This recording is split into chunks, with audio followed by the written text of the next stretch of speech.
Merle Oberon was once praised by Hollywood as one of the most glitzy actresses. She starred with top performers like Laurence Olivier and Gary Cooper, received an Oscar nomination, and rose to fame as a 1930s film icon. But there were startling mysteries hidden behind Merle's supposedly flawless looks. It's possible that the woman she referred to as her sister was actually her mother. Merle, too, had to hide her true origins from the public and erase her background in order to reach Hollywood. However, the complete truth about her was uncovered when her siblings found a paper concealed in the family's archives. What, therefore, was the true purpose of Merle Oberon's life? In today's video, let's examine the entire narrative. Born in Bombay, India, in 1911, Estelle Merle O'Brien Thompson gained international recognition as Merle Oberon. In remembrance of Queen Mary and King George V's visit to India that year, her relatives gave her the moniker Queenie. Although the name sounds honorable, there's a complicated and enigmatic family history behind it. Merle Oberon herself concealed this tale for nearly her whole life. Merle was officially reared as the daughter of Charlotte Selby, a Ceylon-born burgher woman, and Arthur Tarrant O'Brien Thompson, a Welsh mechanical engineer employed by the Indian Railways, Sri Lanka currently. However, many historians have questioned the specifics of her genuine origins from the beginning. Constance Thompson is listed as Merle Oberon's mother on her birth certificate. The argument, however, is that the name might actually be Constance Joyce Selby, Charlotte's teenage daughter, rather than Charlotte Selby. If this theory is true, Merle Oberon's early years would have been incredibly strange. The lady she thought was her sister might have been her birth mother. Since then, several scholars have speculated that Merle's family structure might have been significantly more intricate than is currently understood. They speculate that her birth circumstances would have involved untold family tales in colonial society where social prejudice and honor frequently masked many truths.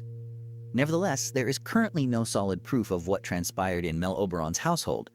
Throughout their lives, neither Constance Joyce Selby nor Charlotte Selby ever publicly addressed this problem. DNA testing to establish kinship was not available to science at the time. There are still a lot of historical mysteries regarding Merle's actual roots. The fact that family tragedies appear to have started a generation earlier adds to the mystery of the story. According to certain records, Charlotte Selby, who is regarded as her mother or grandmother, too had a challenging upbringing full of unspoken secrets. This family history seems to include tales of honor, silence, and unspoken problems. As a result, many historians speculate that Merle Oberon may have grown up surrounded by intricate family tales that earlier generations were compelled to conceal. And it's possible that this influenced Merle's subsequent choice to fabricate an entirely different account of her upbringing prior to joining Hollywood. However, familial issues are just one aspect of the narrative. The last, and possibly the most significant aspect Merle Oberon has had to conceal, relates to her race. The burgher community, a small Eurasian population with mixed European and South Asian ancestry in Sri Lanka and India, is related to Merle's family. Such a history might be a significant obstacle for anyone hoping to reach the higher echelons, particularly in Western cinema, in the setting of early 20th century colonial society when race and provenance influenced social rank. Perhaps as a result, Merle started establishing her career in England before moving on to Hollywood, where she developed an entirely new story about herself. Merle Oberon insisted for years that she was born into an all-white family in Tasmania, Australia. It was handy and challenging to confirm her allegation that her birth certificate was destroyed in a fire. She practically never referenced Bombay or any link to South Asia, and she continuously represented herself as British in interviews. In addition to changing her heritage, Merle is thought to have had many surgeries to hide her Eurasian features and lighten her skin in order to meet 1930s Hollywood beauty standards. Perhaps the only way survived in an industry when prominent roles were almost exclusively allocated for actors deemed white was to hide her origins. However, that concealment was accompanied with ongoing worry. Merle Oberon constantly feared that her history would be revealed, even after she rose to fame as a movie actress.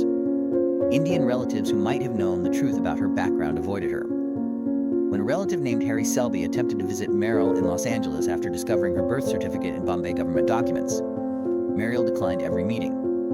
To better comprehend Merle's family and genuine beginnings, let's travel back to her early years. Merle Oberon experienced her first loss at the age of 3 in 1914. Arthur Thompson, her father, enlisted in the British Army during World War I and subsequently passed away on the Western Front from pneumonia. Merle and Charlotte were left penniless after his passing. They struggled to make ends meet while living in small, rundown apartments in Bombay. They lived in poverty for a long time until relocating to Kolkata in 1917 in the hopes of starting afresh. Merle got admitted to one of the most prominent private institutions in Kolkata, La Martiniere Girls' School. However, she was rejected in spite of her excellent education. Merle was often teased by her European peers because she was a mixed-race girl in a racist colonial country. She gradually began to feel alienated by the scrutinizing stares and mockery. Merle eventually stopped attending school and pursued her education at home while carrying the sorrow and suffering of her upbringing, which had a significant impact on how she created her identity when she entered Hollywood. But Merle's adolescence also started to show another goal. She made her stage debut after joining the Kolkata Amateur Theatre. Merle was immediately drawn to the performing arts. Outside of the stage, she had a strong interest in movies and loved going to nightclubs, which were places with lights, music, and a sense of liberation that her poor upbringing lacked. Some accounts claim that Merle used to work as Queenie Thompson, a telephone operator in Kolkata. She started making appearances at social gatherings there and even won a competition at the city's well-known premium restaurant, Faro. This minor triumph not only garnered notice, but paved the way for yet another unanticipated turning point. Merle met Colonel Ben Finney, a once famous actor, in 1929 when she was 18 years old. The two grew close quite fast. But their love ended quickly when Finney learned of Merle's mixed ancestry. However, he assured her that he would present her to director Rex Ingram at Victorine Studios in France before departing. Merle and her mother packed their luggage and headed for Europe, believing in this unique opportunity. When they got to France, they found Finney had vanished and had no desire to assist them. Luckily, he had referred Merle to Rex Ingram in Nice.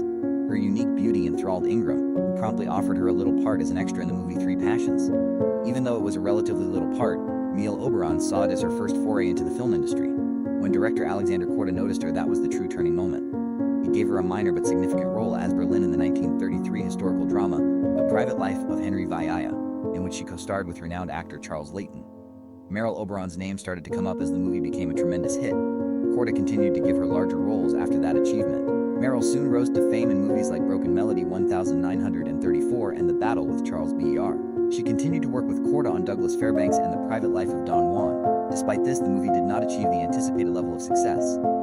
But that same year, Howard and Merle started dating in real life, and the movie The Scarlet Pimpernel starring Leslie Howard was a great hit. The former club hostess became one of the most prominent new faces in British cinema after rising to the big screen in a few years. As Merle Oberon's career took off in Britain, a pivotal event drastically changed the course of her life: her connection to the influential producer and director Alexander Korda. Merle's gift was first discovered by Korda, who later fell in love with her and married her. But in addition to being personal, this friendship was crucial to Merle's professional success. Korda wanted to introduce her to Hollywood, the center of the world's film business at the time, since he thought she had the potential to become a global celebrity. One of the most influential people in Hollywood at the time, producer Samuel Goldwyn, purchased Merle's contract from Korda after their marriage. The woman Merle always referred to as her mother stayed in London, but Merle departed England for America. For Merle, this was a pivotal change rather than merely a geographical one. From a bright new face in Hollywood to a rising star in British cinema. Foley's Buried Depths 1935, in which she co-starred with renowned French actor Maurice Chevalier, was the first movie to signal this new stage. The decision by Samuel Goldwyn to cast Merle as the main character in The Dark Angel, however, was a true turning point. She was nominated for an Oscar for Best Actress because of this film's enormous success. Her one and only Oscar nomination in her whole career. This was a remarkable accomplishment for a novice to Hollywood and instantly elevated Merle Oberon to the forefront of the time. Merle continued to star in a number of significant movies after The Dark Angel's triumph. In the popular psychological drama These Three, she worked with director William Wyler. She co-starred with British actor David Nann in the film Beloved Enemy that same year. However, Merle and Nann established a love relationship that went beyond friendship during filming. Some stories even claim that Merle desired to wed Nann. But when she found out about his adultery, their relationship came to an end. Merle continued to be cast in significant projects by Alexander Korda in the interim. Among the most ambitious was the historical drama I Claudius 1937, in which Merle was chosen to play the well-known Roman heroine Messalina. However, after Merle was hurt in a serious vehicle accident, the movie was cancelled, making it one of the most infamous projects in movie history. Merle claimed that this was one of the reasons she altered her appearance. However, Merle Oberon's greatest achievement during this time was in the iconic movie Wuthering Heights 1939, in which she co-starred with Laurence Olivier as Catherine Earshaw Cathy. One of Hollywood's most well-known movies of the late 1930s was the film adaptation of Emily Bronte's well-known book. But beneath the glitz, Merle was concealing one of her greatest secrets. Because of her family's Eurasian origin and Sri Lankan ancestry, she had darker skin. This wasn't a major issue during the black and white film period because lighting and filming methods could hide a lot of information. However, filmmakers discovered that Merle didn't appear good on screen during color tests when Hollywood started experimenting with color films. Merle started experimenting with skin whitening techniques at that time in an effort to lighten her complexion. For this reason, a lot of people think she made up the entire account of the vehicle accident. Her skin damage was not caused by a car accident, but rather by skin whitening. The skin whitening creams she used were widely accessible in India and sold by British corporations. These goods catered to the idea that girls with lighter complexion were more attractive. Merle in particular tried these things right away since he thought that having dark complexion signified living in poverty.